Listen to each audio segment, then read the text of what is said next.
दो बकरियों की कहानी। नदी किनारे एक छोटा सा गांव था।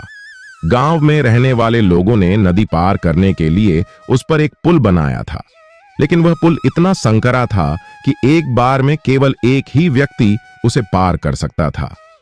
एक दिन की बात है, एक बकरी नदी पर बने पुल को पार कर रही थी।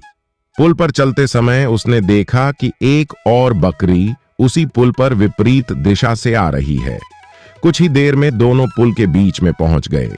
एक समय में केवल एक बकरी ही पुल पार कर सकती थी, इसलिए दोनों बकरियां कुछ देर तक सामने वाली बकरी के पीछे हटने का इंतजार करती रहीं, पर ऐसा हुआ नहीं। दोनों में से कोई भी अपनी जगह से नहीं हिला, बल्कि मजबूती से खड़ा रहा। तब एक बकरी ने दूसरी बकरी से कहा, तुम मुझे जाने का रास्ता दे दो, क्योंकि मैं तुमसे बड़ी हूं। इस पर दूसरी बकरी हंसी और बोली, तुम मुझसे उम्र में बड़े हो सकते हो, लेकिन मैं तुमसे बहुत अधिक ताकतवर हूं। मैं तुमसे ज्यादा तेजी से यह पुल पार कर लूंगा, अतः आप मुझे रास्ता दीजिए। पहली बकरी बोली, मैं तुमसे बड़ी और ताकतवर हूं, इसलिए चले जाओ।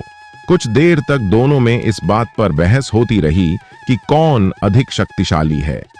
फिर बहस मारपीट में बदल गई। दोनों एक दूसरे पर सींगों से वार करने लगे। धीरे धीरे उनकी लड़ाई बढ़ती गई। नतीजा यह हुआ कि उनका संतुलन बिगड़ गया और वे दोनों पुल से नदी में गिर गए। नीचे नदी की तेज धारा उन्हें बहा ले गई और आखिरकार दोनों की मौत हो गई। कुछ देर बाद दो और बकरियां विपरीत दिशा से पुल पर चलती हुई आईं और बहस करने लगीं कि कौन पीछे हटेगी और कौन दूसरी को रास्ता देगी। इस बार एक बकरी ने समझदारी से काम लिया और कुछ देर सोचने के बाद दूसरी बकरी से कहा, यह पुल बहुत संकरा है। इसे एक समय में केवल एक ही व्यक्ति पार कर सकता है। यदि हमने लड़ने की गलती की तो हम नदी में गिर जाएंगे और अपनी जान गंवा देंगे। तो चलिए ऐसा करते हैं कि मैं पुल पर लेट जाऊं, तुम मुझे पार करके दूसरी ओर चले जाओ। दूसरी बकरी को भी यह बात समझदार लगी। वह पहली बकरी से सहमत हो गया। पहली बकरी पुल पर लेट गई और दूसरी बकरी उसे पार करके दूसरी तरफ चली गई।